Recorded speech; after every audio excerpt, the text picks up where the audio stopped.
BBC की एक documentary आई जिसपे प्रधानमंत्री मोदी और गुजरात दंगों को लेकर कुछ सवाल उठाए गए, कुछ आक्षेप लगाए गए। उस डॉक्यूमेंट्री को बैन कर दिया गया, लेकिन ठीक 29 दिन बाद चिरपरिचित स्क्रिप्ट के अंदाज में प्रधानमंत्री मोदी का सबसे प्रबल फ्रंटल इनकम टैक्स बीबीसी के दफ्तर आज इंडिया में पहुंच गया।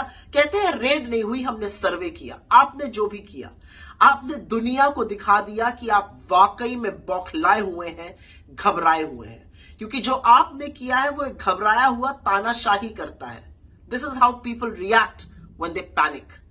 आपने इस देश के अधिकांश मीडिया को चरण चुंबक बनाने का काम किया है।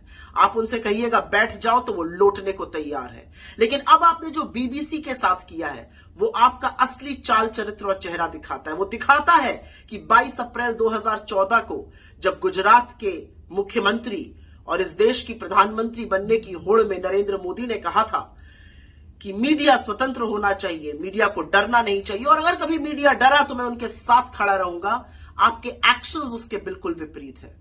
आप मीडिया के ऊपर रेड करते हैं, लेकिन कहां तक सवालों से बचिएगा?